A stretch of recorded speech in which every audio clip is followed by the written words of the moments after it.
Hello, in this video I want to show you how to install Firefox browser on POCO C50.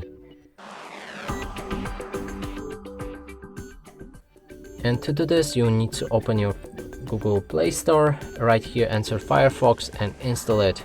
In this case it's already installed, so I'm just gonna reinstall it really quick. You should see a button like that.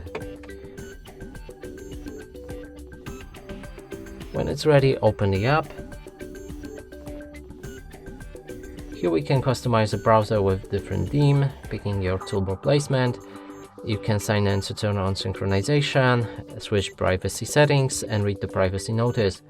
Finally, let's click on Start Browsing, open any website, and as you can see, it works fine. And that's it for this video. Hope you like it. Please consider subscribing to our channel, leave a like and a comment below.